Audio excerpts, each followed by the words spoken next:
Defensa tiene el uso de la palabra para que exponga alegatos de clausura. En primer lugar,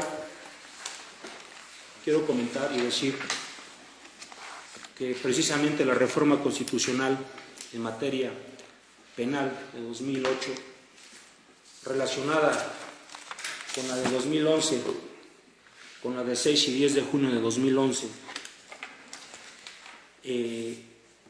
estas reformas penales que cambian nuestra concepción de ver el derecho, eclosiona un nuevo sistema jurídico, constitucional y penal.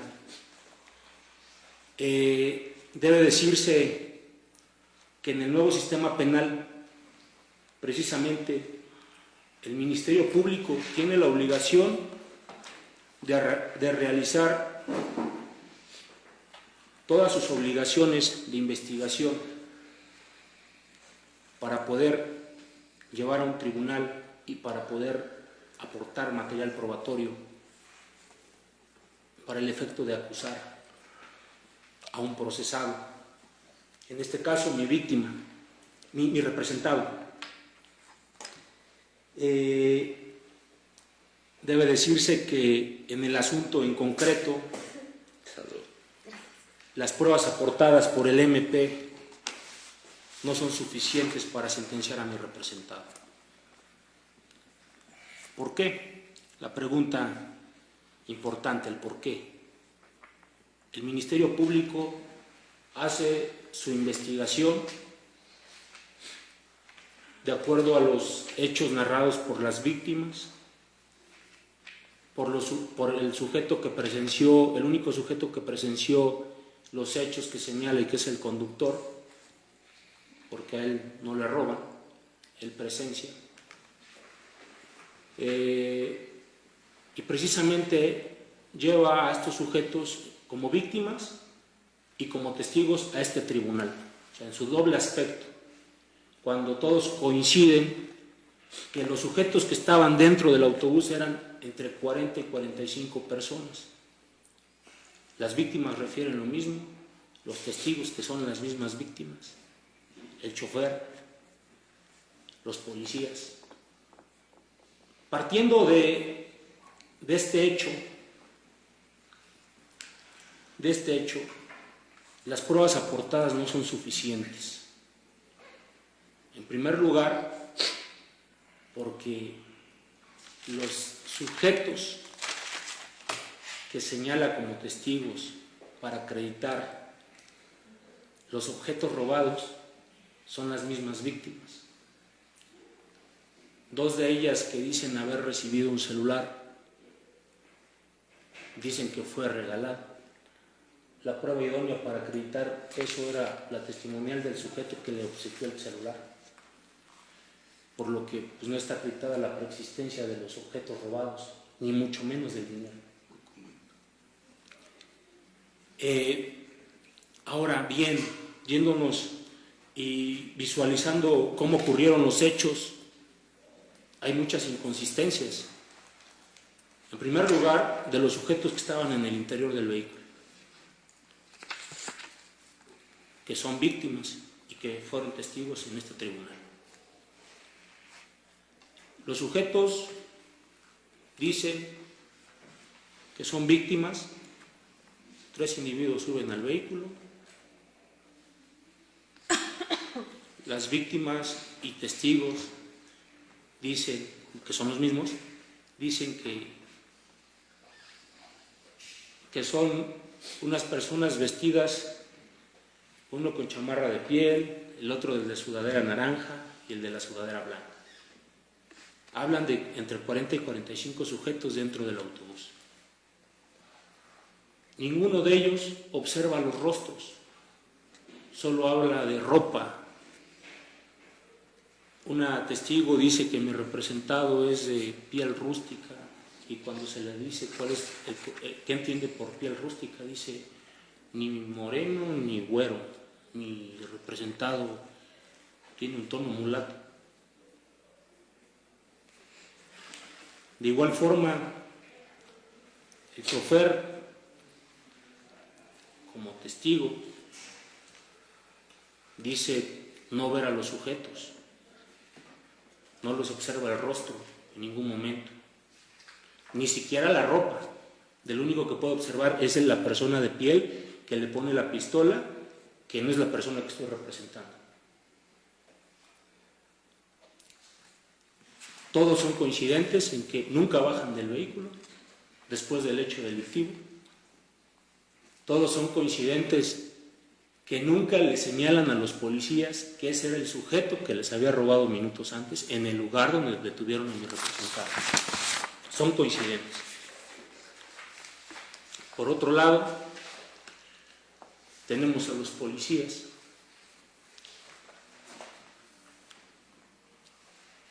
manifiestan que no cumplieron con sus obligaciones legales ni constitucionales, no cumplen con los protocolos. Habla el Ministerio Público que esto ya fue superado porque hay un amparo que resolvieron. Efectivamente es un amparo que resolvieron, que no entraron al fondo, porque nosotros tomamos el asunto posterior al tema de la prisión de mi representado, y el colegiado dijo que era un acto consentido, nunca se entró al fondo.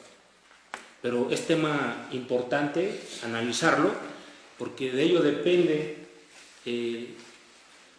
la libertad del representado, de los hechos, cómo ocurrieron. Y precisamente los policías dicen, nosotros llegamos, hacemos alto al vehículo, el policía que va manejando es igual claro, se adelanta el autobús, se para, le marcan el alto, se detienen. La persona que detiene a mi representado venía de copiloto, baja. En su primer momento tiene como obstáculo el autobús de frente, porque él era el copiloto. Baja, observa. En ese momento no puede observar qué está pasando atrás del vehículo y cómo las gentes que habían asaltado se estaban escapando. Dice, yo en forma transversal me ubico en un movimiento muy rápido, dice que milésimas de segundo, y escucha al chofer dar todas las características de los sujetos. Para escuchar hay que esperar un tiempo, mientras los sujetos se van. Los 3 sujetos que habían asaltado se van. Eso a una hora oscura, 7:55, 8 de la noche. En noviembre, 2 de septiembre. La oscuridad está dada. Los mismos testigos dicen no hay lámparas alrededor, son coincidentes. Sin embargo, el policía dice, mientras le dan las señales, le dan los datos, él lo sigue. Los testigos y víctimas dentro del autobús, dicen los policías, nunca corren tras él a pie. El policía sube al carro, da la vuelta. El policía dice, yo corro, lo alcanzo. El otro policía dice, yo doy la vuelta. Mientras observaba por el retrovisor, doy la vuelta. Los pierden de vista. También son coincidentes los policías. Llegamos al lugar, mi compañero ya lo había detenido, habían un grupo de 20 sujetos que lo querían linchar. Por eso no cumplimos con nuestras obligaciones legales ni constitucionales. Es lo que argumenta. Sin que acreditaran que efectivamente había sujetos que los querían linchar. No lo dicen en el interrogatorio, se les pregunta, oigan, ¿hubo alguna manifestación de golpes? No, nada. Y esos sujetos pedían a mi representado para lincharlo.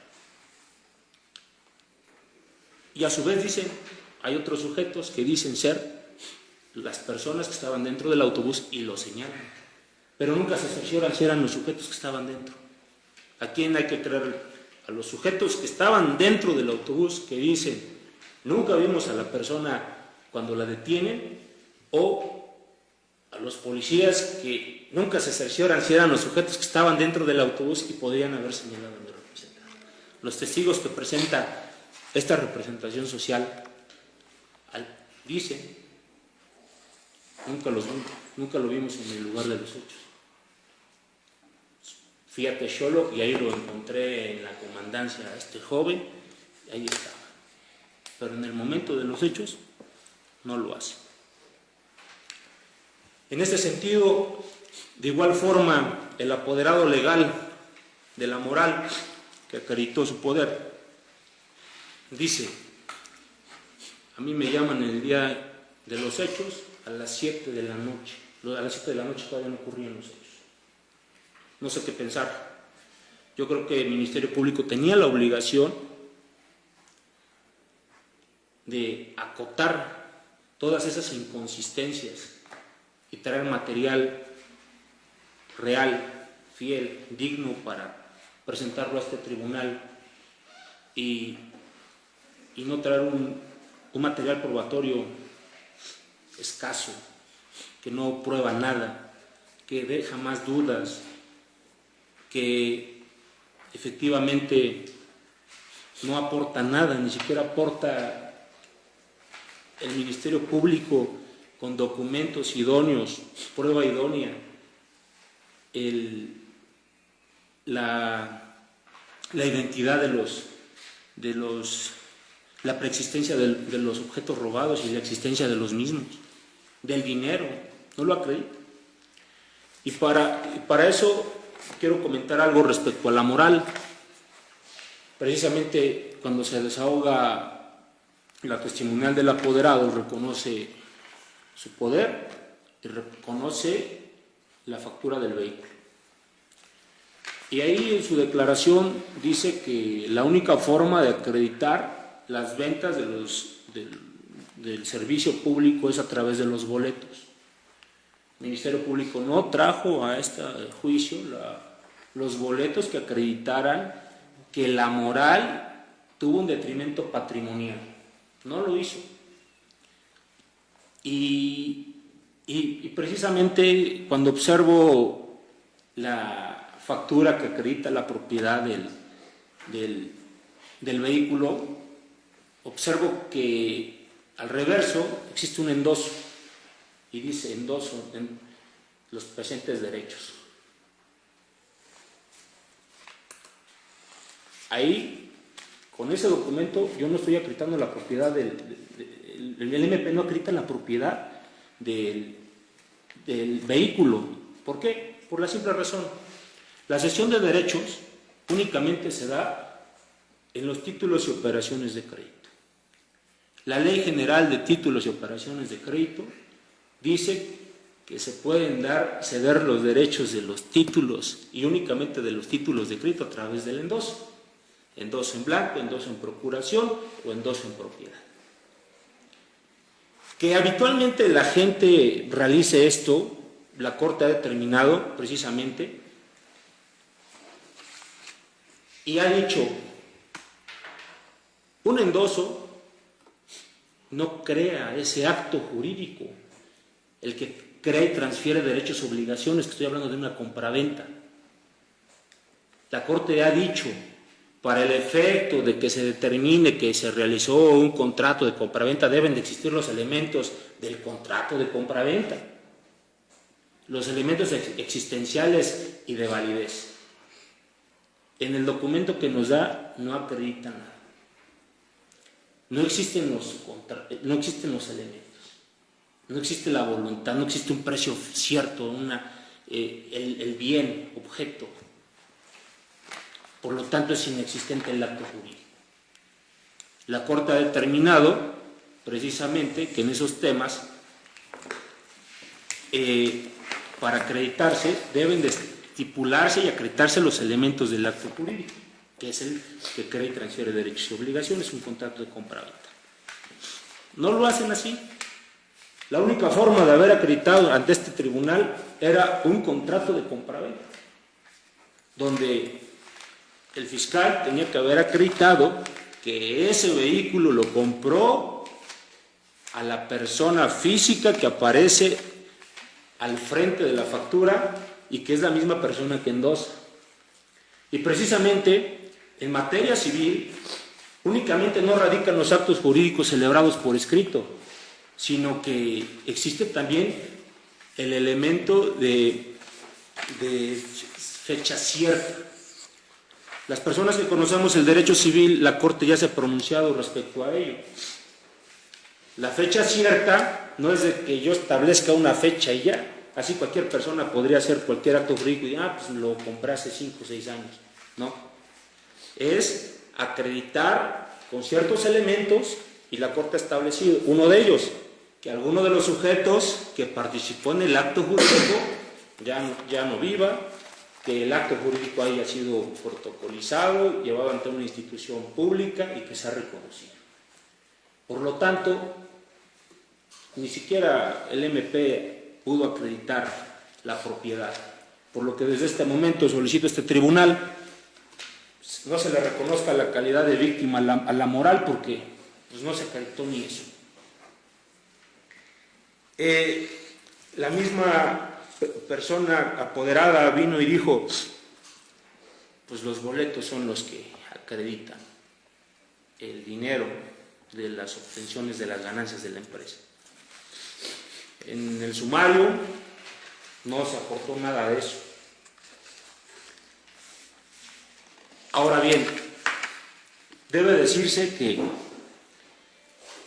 que de acuerdo a la premisa que se plantea dar sentencia, la premisa que tenemos son los artículos ya referidos por el Ministerio Público 281, 222, 223, fracción tercera, 228, primera, tercera, 229, sexta, no se colma. Como lo dije, mi premisa menor, en primer momento todas las investigaciones señalan que son 3 sujetos. En el presente sumario no se acreditan los 3 sujetos, solamente uno.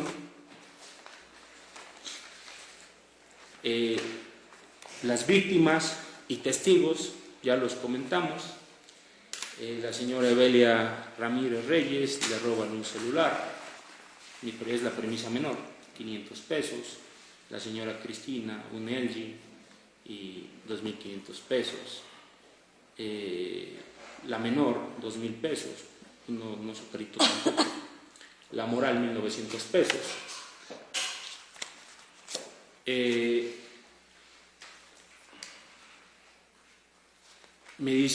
Comenta el Ministerio Público que con el simple hecho de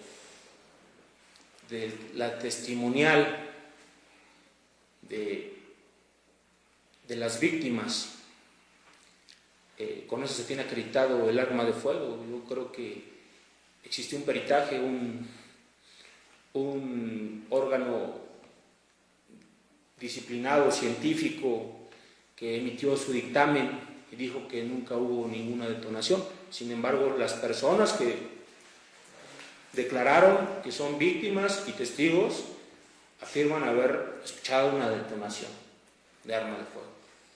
El perito dice, pues no hay ninguna detonación de arma de fuego. Es una prueba que aportó el Ministerio Público, que es una prueba científica, no es un dicho. Es algo científico que debe de valorar este tribunal. El policía igual no encuentra evidencias, sus conclusiones son negativas. Pues no hay mayor elementos que acrediten, elementos probatorios que acrediten lo que dicen. Sin embargo, lo que puedo observar es que si existió un hecho delictivo, el día y la hora que refiere, por negligencia del Ministerio Público y por la incapacidad de los policías, las personas que hayan cometido ese delito se sustrajeron de la justicia y no van a ser condenados. ¿Por qué? Porque precisamente el policía le echa la culpa al Ministerio Público y le dice: Ministerio Público me ordenó no realizar mi obligación policial. Ministerio Público fue el causante de que todos los datos y evidencias no se pudieran recolectar y poderlos traer a este tribunal para emitir una sentencia con elementos científicos. Y Ministerio Público únicamente se direccionó a llevar este asunto hasta este momento sin tener más aportaciones. A pesar de que existen contradicciones, Ministerio Público debió de haber analizado cada una de las declaraciones, tanto del chofer, los testigos, las víctimas, los policías, y haber erradicado todas las contradicciones que se dieron durante la secuela y el desahogo de las pruebas, porque no son coincidentes sus testigos, no identifican a mi representado como la persona que los haya llevado, señalan a un sujeto con una sudadera naranja, y la única persona que dice que sí le vio el rostro no pudo describirlo, a pesar de que lo tuvo acá. Todas dicen que lo vieron, pero a partir de que lo ven en la comandancia y después posteriormente acá, pues eso es irrazonable. Pero en el lugar de los hechos, cuando acontecen y cuando detienen a mi representado, nunca le ven el rostro, nunca dan características físicas del rostro. La única que da dice que es una persona de color rústico, y ya lo definió ella. Entonces, este tribunal debe tomar en cuenta todo el material probatorio aportado por el Ministerio Público, que es totalmente deficiente, y que precisamente la reforma penal da el beneficio a mi representado a que se le haga valer el derecho humano de presunción de inocencia. Es un derecho humano contenido en nuestra Constitución y en tratados internacionales. La reforma constitucional se da precisamente por eso. Mi representado ya no está obligado a aportar pruebas. Mi representado tiene el derecho de que se le aporte en la acusación y en el juicio pruebas contundentes, precisas, que determinen la culpabilidad. Ahora bien, yo decía, si existió ese hecho delictivo, todo este problema generado fue por causa del Ministerio Público, porque ni siquiera se acreditó los objetos robados. Pues el sujeto activo es cualquier persona. Acá hablan de 3, solo según uno, y señalan a mi representado. No lo identifica con sus características físicas. Nadie lo identifica. Una persona solo dice el color, pero ni es el tono de piel de mi representado. Sujeto pasivo, el objeto material, cosa mueble ajena, debe de acreditarse plenamente en la existencia, no se hizo. Por lo tanto, al no acreditarse, pues no hay robo. Bien jurídico tutelado es el patrimonio, igual la propiedad. Estamos hablando de la propiedad, un delito patrimonial. Elementos normativos, sin consentimiento ¿de qué? De algo que no pudieron acreditar en juicio, pues no tiene sentido. Elemento subjetivo, el ánimo de apoderamiento. Cuando detienen a mi representado no le encuentran ningún objeto de los que supuestamente habían sido robados. Los objetos supuestamente robados solamente dan colores, dan marca, pero no dan su número de identificación. Hasta eso faltó. Recuerde el Ministerio Público que usted puede realizar en su investigación directamente con las personas que ofertan el servicio telefónico, que nos proporcionen una geolocalización. No se hizo en este juicio. Elementos objetivos, se apodera de una cosa mueble. Lo vuelvo a reiterar, mi representado cuando lo detiene no tenía nada. El policía lo dijo. ¿Qué se le encontró? Nada. Arma de fuego, tampoco. Entonces, todo este razonamiento debe de tomarlo en cuenta bajo un análisis exhaustivo para que no sea vulnerado el derecho de la presunción de inocencia de mi representado y ante las dudas razonables ya comentadas ante este tribunal, emita su resolución. Precisamente la Corte determinó el derecho humano de presunción de inocencia como un derecho poliédrico, es decir, como regla de trato procesal y como estándar de prueba. La regla de trato procesal no es, como dice el asesor jurídico y el Ministerio Público, que esas fases ya quedaron superadas. Desde la conformación del Código Nacional, desde el deber de presentar la denuncia y los métodos y técnicas de investigación que están determinadas en el artículo 227, 228, 229 y 230 del Código Nacional, determinan métodos y técnicas para preservar la cadena de custodia y evitar que no se destruya, ni altere, ni pierdan los objetos ni indicios que van a formar parte de la acusación del Ministerio Público. Y en ese sentido se crea un protocolo que es complementario del artículo 115 de la Constitución Política de los Estados Unidos Mexicanos y 73 de la Constitución, y es el protocolo del primer respondiente con facultades de seguridad pública. De todo el contrainterrogatorio que se vertió a los policías, tanto Fabián Flores Mesa como el diverso César Santiago Pérez Mesa no acreditaron de manera fehaciente que tuvieran una certificación policial o una carrera policial o profesionalización policial. Tampoco un documento otorgado por el Estado es suficiente. Es de estos artículos sabido, conforme a la Ley General del Sistema de Seguridad Pública, que tiene que ser una certificación nacional, precisamente porque de esto depende la eficacia de un juicio.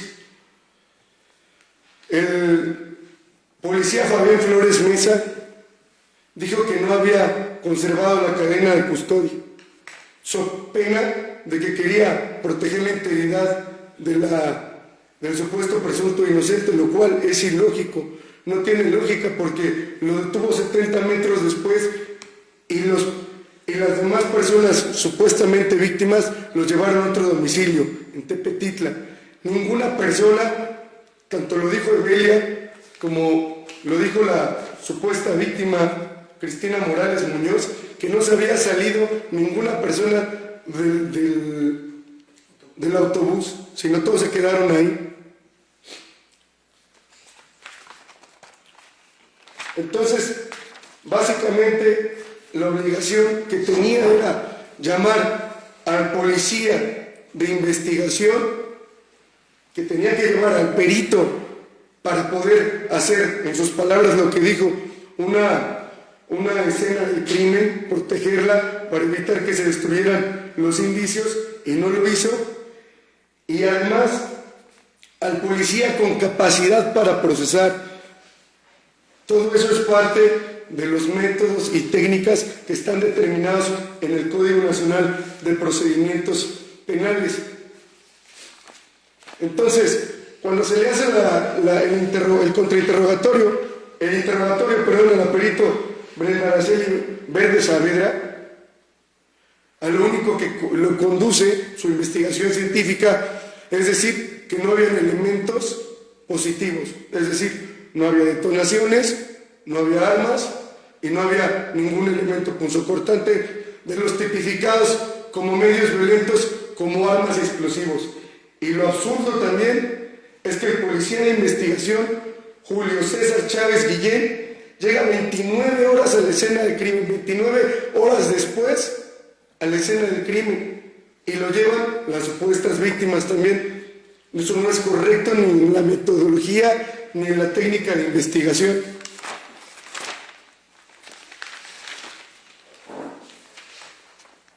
Ahora, en cuanto hace a Evelia Ramírez Pérez, creo que este tribunal de enjuiciamiento, con respeto en esta etapa de juicio oral, se debe hacer un análisis hermenéutico del tipo penal con los diversos medios de prueba, valorarlos de forma lógica, y para que pueda prosperar el tipo penal de robo debe haber un apoderamiento de algo, un bien mueble, en este caso bienes muebles los cuales no pudieron acreditarse.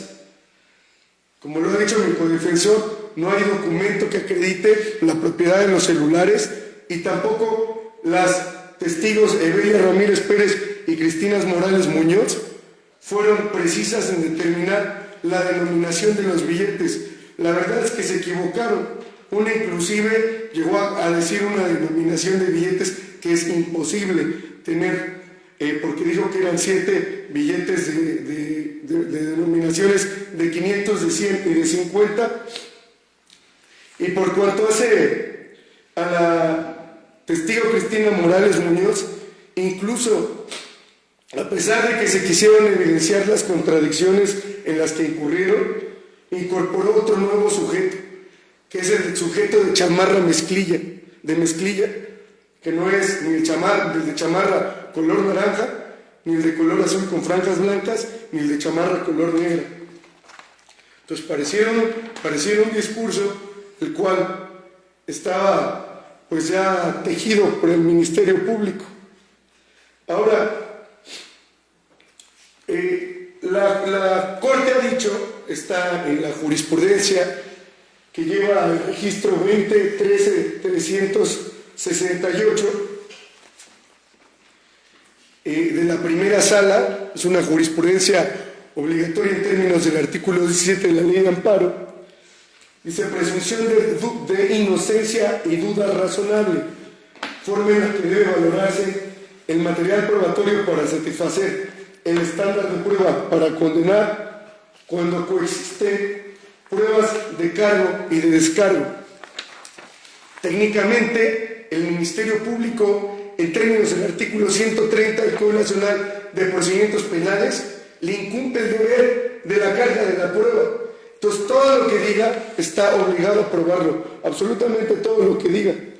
Y en juicio se han aportado alrededor de 100 dudas razonables, las cuales, en concordancia con esta jurisprudencia, pues destruyen la teoría del caso propuesta por el Ministerio Público, ya que los elementos que aportan solamente se tratan de declaraciones aisladas, señalamientos directos que no son convergentes, y no lo hace con pruebas idóneas, que ya lo dijimos que son pruebas científicas, y que en el caso no hay cadena de custodia, no hay preservación de esos elementos de prueba, y entonces sí, no existe el robo porque no acreditaron. El chofer no acreditó lo de los boletos, no sabía, nos dijo que el contador era el que hacía ese estudio, tampoco acreditaron lo del dinero, no acreditaron los celulares, la propiedad, no acreditó que fuera tampoco propiedad del carro. Y luego entonces, en cuanto al segundo elemento, que fueran por 2 o más sujetos, la única persona que se encuentra aquí procesada por un delito que le imputan falsamente es mi representado Melitón Cordero Morales. En ese sentido, también la cuestión del agravante del arma de fuego tampoco es una cuestión que pudieron probar en juicio. Gracias. ¿Es cuánto? En este momento pregunto a la gente del Ministerio Público si va a hacer uso de su derecho de réplica en términos de lo que establece el artículo 399 del Código Nacional de Procedimientos Penales respecto a los alegatos de clausura expuestos en esta audiencia por parte de la defensa.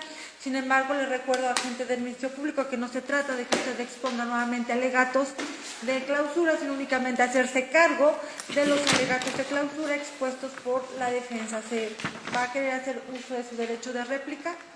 Así es, si usted me lo permite. Gracias. Tiene uso la palabra. En primer término, el primer defensor hace alusión de la reforma constitucional y marca el 2008 y 2011, en el cual establece que el sistema acusatorio tiene reglas y principios, y en base a esas circunstancias solo concluye que los datos de prueba aportados por la Fiscalía no son suficientes. Quiere sembrar la duda, haciendo valer que hubo 40 a 45 víctimas o testigos y que no fueron traídos a juicio. Que hay una serie de inconsistencias en cuanto a Evelia, a Cristina, en cuanto que no pudieron identificar al acusado, dado que no le miraron a la cara y que se confunden entre qué debe entenderse como una persona que tiene piel rústica. Hasta este momento yo creo que la representación social sí cumplió con ese requisito. Y de esto, de lo argumentado por el abogado Calvacorro, no se advierte que pueda surgir la duda razonable. En cuanto al otro punto, refiere que los policías aprensores no cumplieron con sus obligaciones legales y constitucionales, y vuelve a retomar el tema de la detención, situación que por enésima vez la representación social refiere que ha sido un tema ya superado.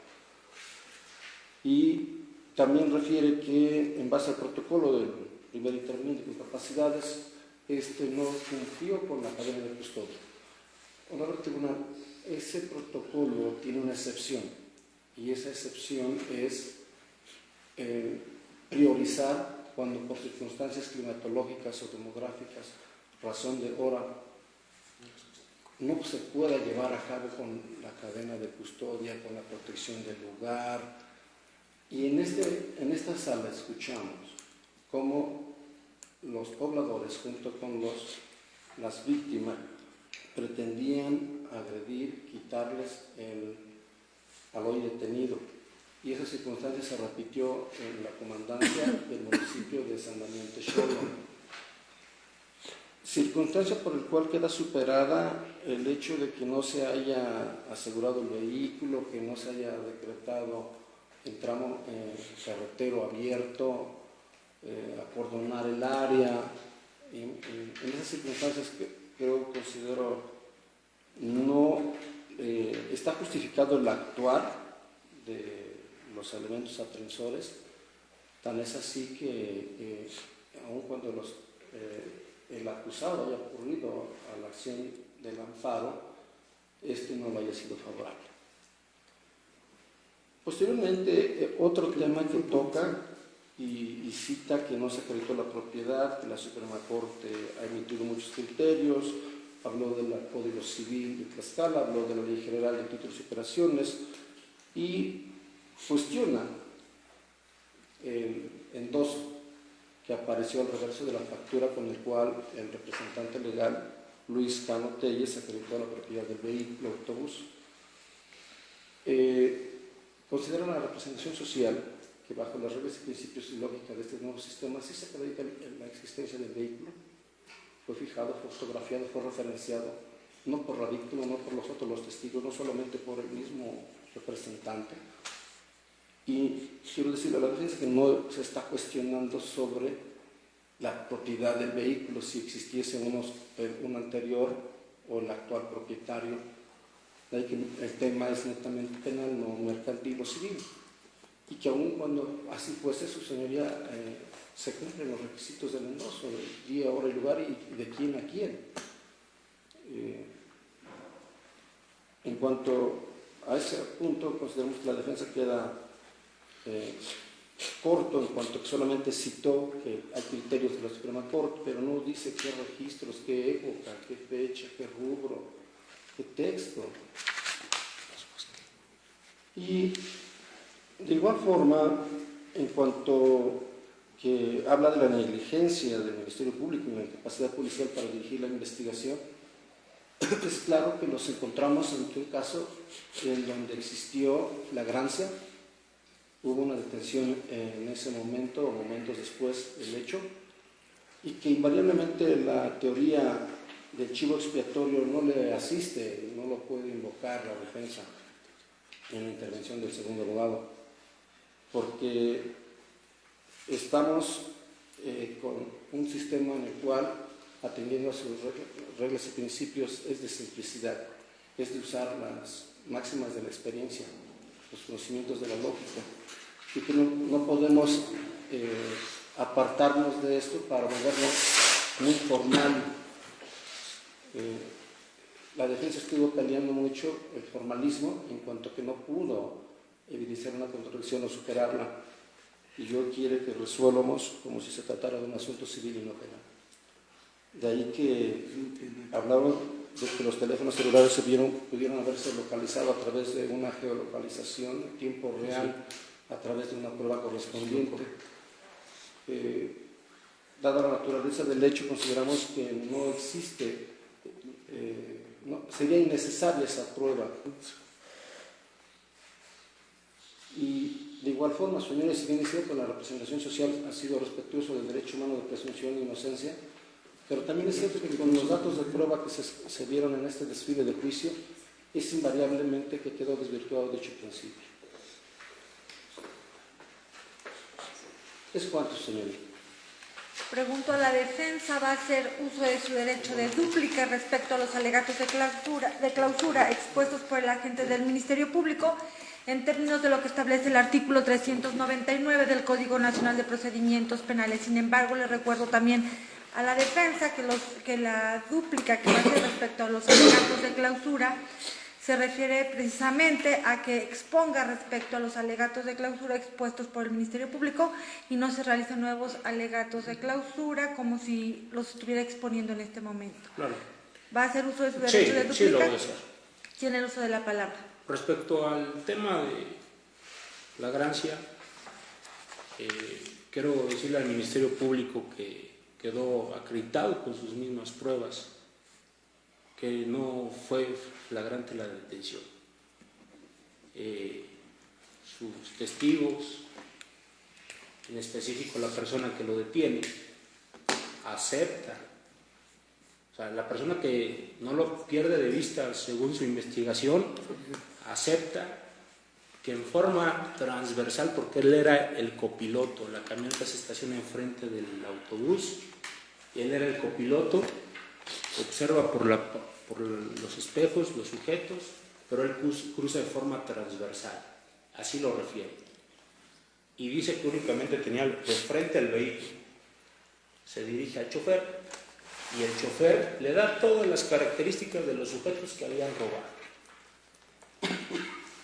Entonces, en ese momento ya no es ininterrumpida la persecución.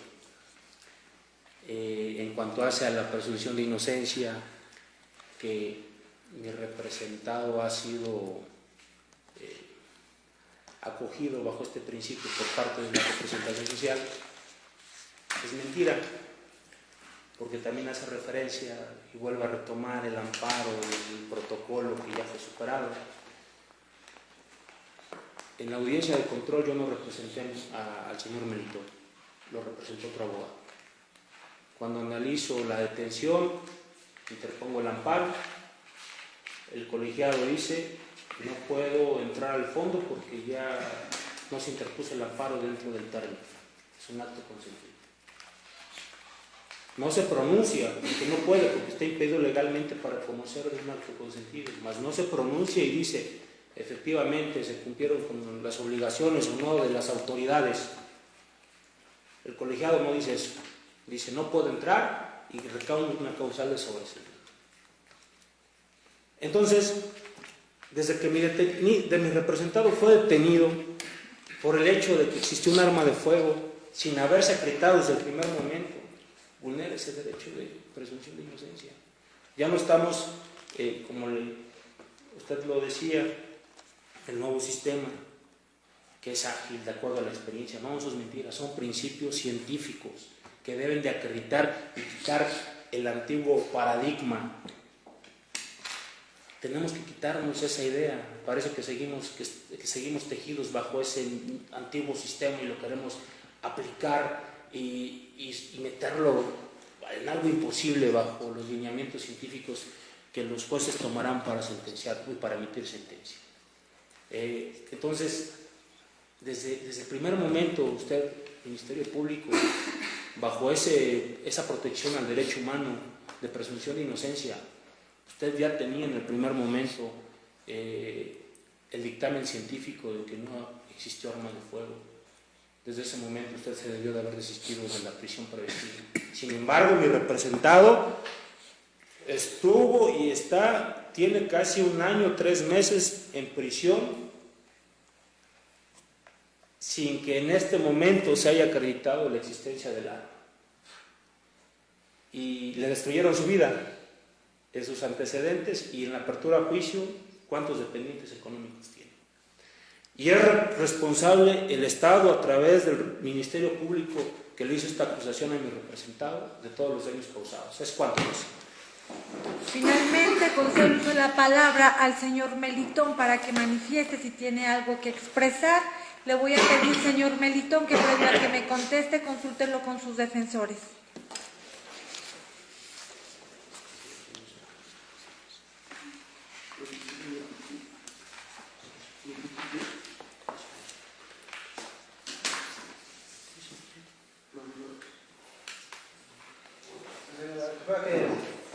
Soy inocente.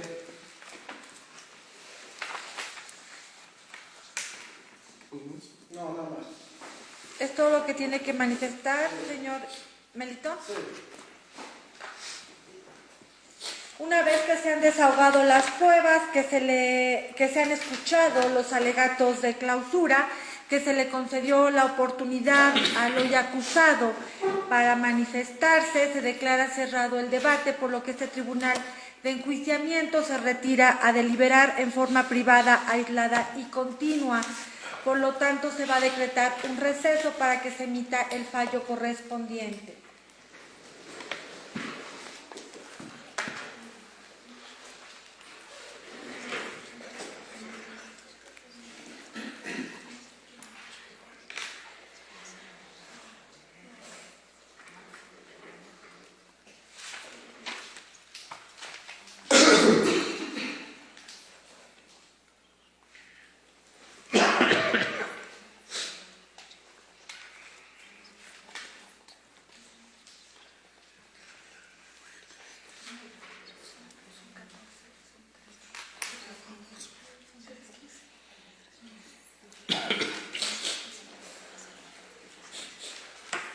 Por lo tanto, se va a decretar un receso y se reanudará la audiencia a las 15:30 de este mismo día para que el juez, relator o secretario emita el fallo correspondiente, más bien les dé a conocer el fallo correspondiente al cual haya llegado este tribunal de enjuiciamiento en la deliberación. Por lo tanto, inicia el receso.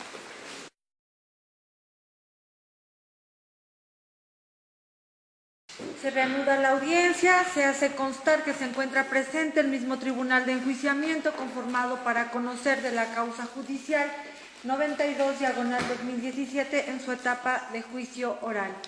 Una vez que este tribunal de enjuiciamiento se retiró a deliberar en forma libre, aislada y continua, se llegó a un fallo, el cual será dado a conocer a todos los intervinientes por la juez cuarto de control y juicio oral del Distrito Judicial de Gurirí y Alcocer, la licenciada María Elvia Díaz Casales Zapata, en su carácter de juez secretario o juez relator.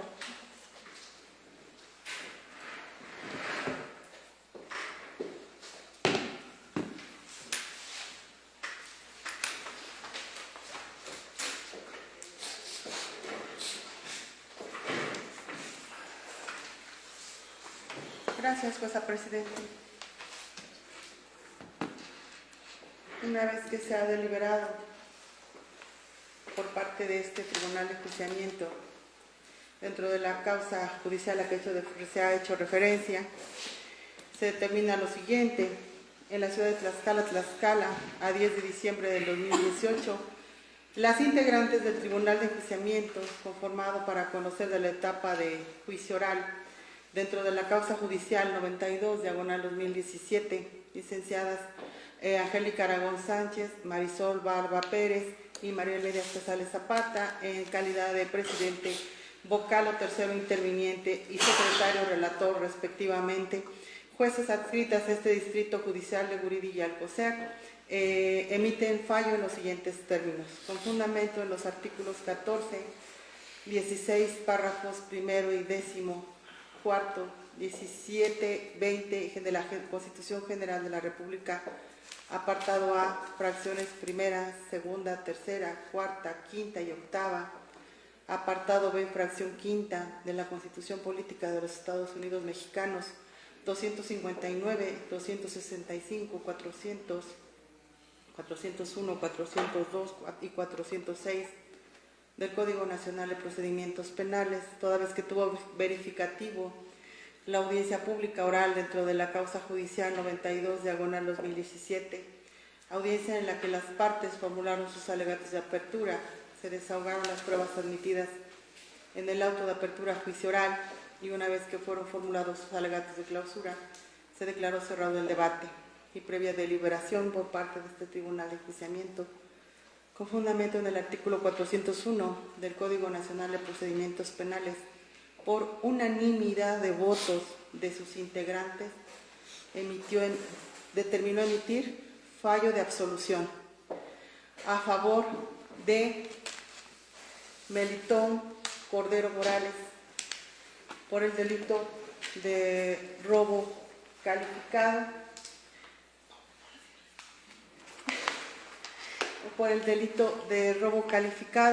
que se dijo en victimización de Cristina Morales Muñoz, Evelia Ramírez Pérez, de la menor de identidad reservada LCM, así como de la persona moral Autobuses Tepetitla S.A.D.C.B., representada por Luis Cano Telles. Lo anterior, porque el Ministerio Público faltó a su promesa de demostrar más allá de toda duda razonable la plena existencia del delito de robo calificado, previsto y sancionado por los artículos 321, 322, 323, fracción tercera, 328, fracciones primera y tercera del Código Penal vigente en el Estado de Tlaxcala. Consecuencia necesaria de lo anterior, la plena culpabilidad del acusado, pues, atento a lo que establece el tipo penal del robo calificado, no quedaron mostrados los elementos subjetivos, objetivos y normativos que la descripción típica exige para tener por comprobado este delito, dada la insuficiencia probatoria por parte del agente del Ministerio Público y por ende la plena culpabilidad del acusado. Tomando en consideración el principio de presunción de inocencia como regla de la valoración de la prueba, permite establecer este Tribunal de Enjuiciamiento que la duda razonable que ha considerado este tribunal le favorece al hoy acusado por mandato expreso de la ley aplicable y en estricto acatamiento a que le asisten los derechos fundamentales de las partes, que establece que en cada caso de duda se debe absolver. Este Tribunal de Enjuiciamiento reitera el fallo de absolución, tomando en consideración que en este Tribunal de Enjuiciamiento existió esa duda razonable para poder determinar o condenar al hoy sentenciado, al hoy acusado. Por ello, se emite fallo absolutorio en favor de Melitón Cordero Morales por el delito de robo calificado previsto y sancionado en los artículos 321, 322, 323, fracción tercera, 328, fracciones primera y tercera del Código Penal vigente en el Estado de Tlaxcala, en victimización de Cristina Morales Muñoz, Evelia Ramírez Pérez, de la menor de iniciales LCM y de la persona moral Autobuses Tepetitla S.A.D.C.B., representada por Luis Cano Telles. Sirven como sustento de esta resolución a manera de antecedente la dictada por